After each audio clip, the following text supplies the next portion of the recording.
Peace, family. I'm on day 4 of my water fast, and today might be my last before moving on to my next phase, a juice cleanse. I'm not 100% sure, but I'm just taking it day by day. I'm about to hit the market to grab a few more waters and some fresh produce for batch juicing. Gotta keep some juice on standby.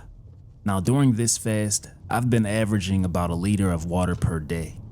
Now, the reason why I kept my water intake low, I've been intentionally weaving in dry fasting throughout the day. That means no food, no water, nothing. Just breath work, meditation, and movement. For me, combining low water intake with dry fasting helps maintain mineral balance while still supporting the detox process. That's been my personal rhythm with water fasting. While I'm here, I gotta get some dandelion greens. That's like essential for the nutrients that I'm going for after breaking this water fast.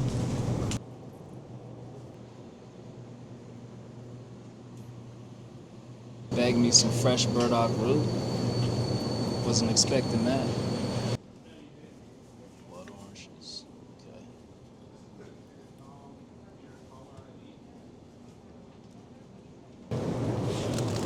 Watercress. Need some of that. Need a firm cucumber.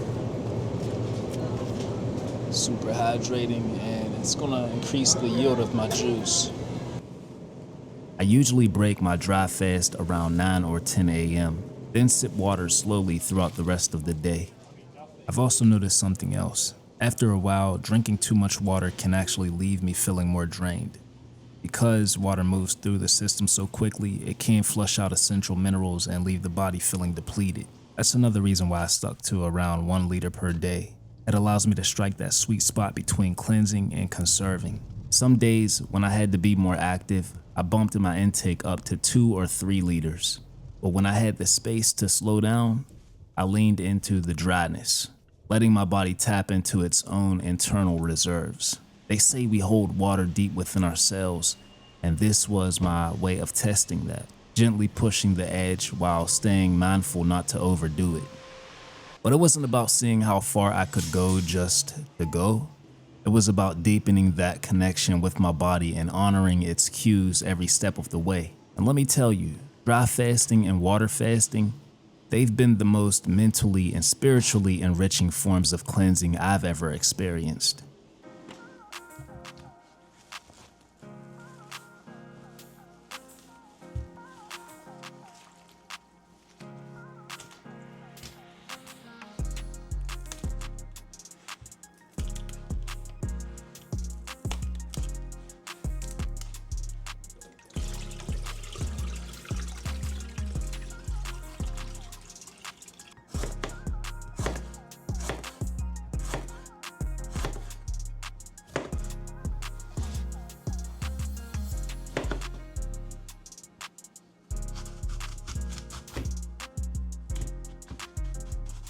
Before we go any further, I want to take a quick moment to thank today's sponsor, Kuvings USA. I've been rocking with Kuvings for nearly 7 years now, and their latest juicers, the Auto 10 and the Auto 10 Plus, have seriously leveled up my health journey.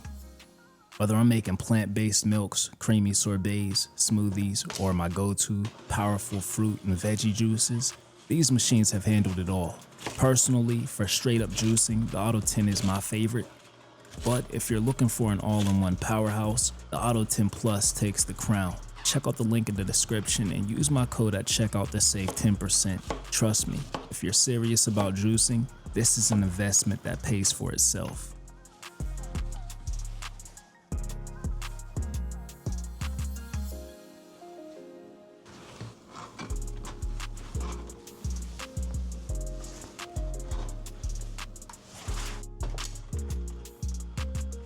Juice cleansing and herbal detoxes have their place for sure, but it was just a different vibe and level of clarity. Now, I won't lie, starting this water fast was rough. No headaches or nausea this time around, but the cold temps and lack of sunlight made it harder than usual. You'd think after 30 years plus in Pittsburgh I'd be used to it by now. Still, I give thanks. Every environment has its pros and cons, and this just felt like a reminder to stay adaptable and grounded wherever I'm planted. Cold showers every morning definitely help me tough it out, but nothing beats fasting under the warmth of the sun. That energy, that sunlight, it feeds the spirit. But this week, rain, hail, snow, back to back. So yeah, my spirit dipped a little, but I make sure to move. Whether it's push-ups, sit-ups, walking, jogging, or just shooting around on the court, some kind of movement is a must for me. Mostly cardio or anything that involves using my own body weight. Activity is just as important as rest. When I do break this water fast, I want my body to be nourished immediately, especially with those iron-rich, potassium-packed, magnesium-loaded green juices. That natural chlorophyll is like a reward for my cells after the work they've done. Lately, I've gotten heavy into batch juicing. I used to juice a few times a week and drink it fresh, but now I've upgraded. I invested in a vacuum pump system that pulls the air out of my mason jars to significantly slow down oxidation. So instead of 3 days, my juice stays fresh for up to 7. That's a big win. I was using a portable electric pump before, but it took about 40 seconds per jar, and when you're doing a full juice session with a dozen jars or more, I wasn't trying to spend that kind of time. This new one, just 7 manual strokes and it's sealed, efficient, simple, and pulls out more air.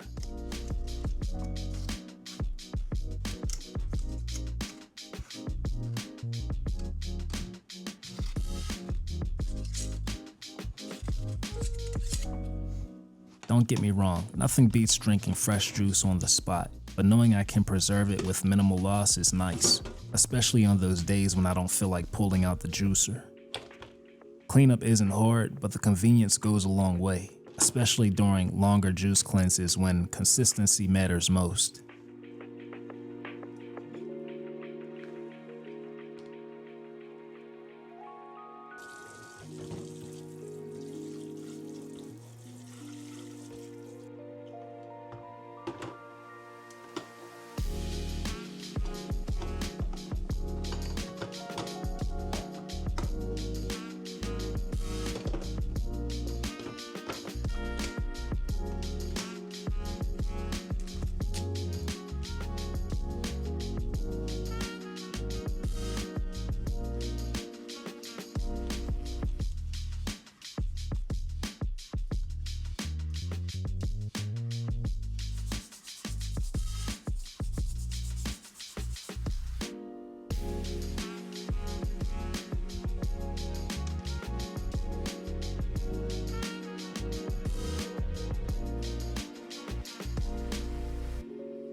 What makes fasting truly challenging isn't just the physical hunger.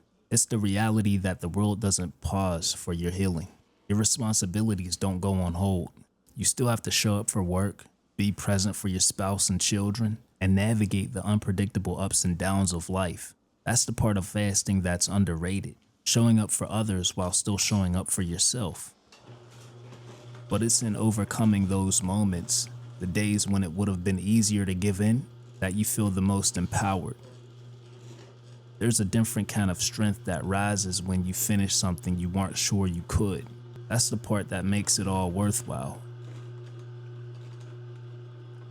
Every time I fast, I walk away with a new insight.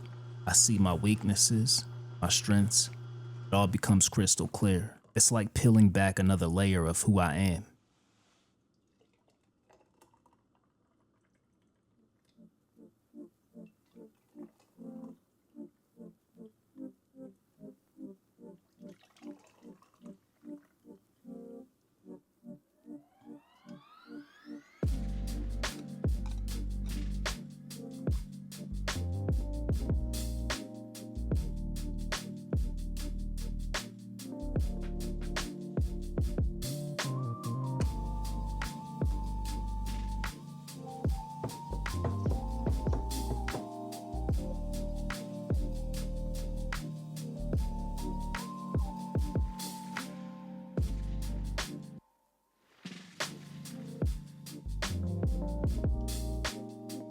family's gonna love this one. I think you will too. If you can find the ingredients, definitely give this a try.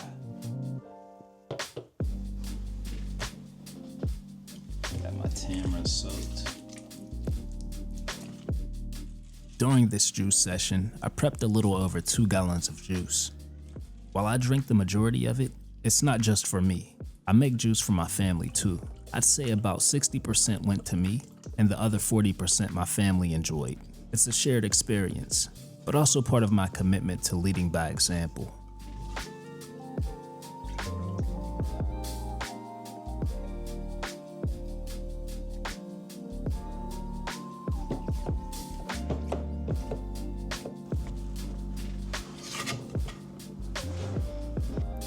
This whole journey, fasting, prepping, juicing, it's not just about discipline. It's about setting your body up for healing, for energy, for clarity.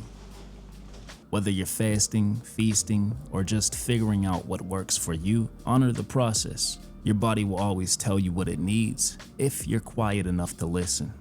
Until next time, peace, God.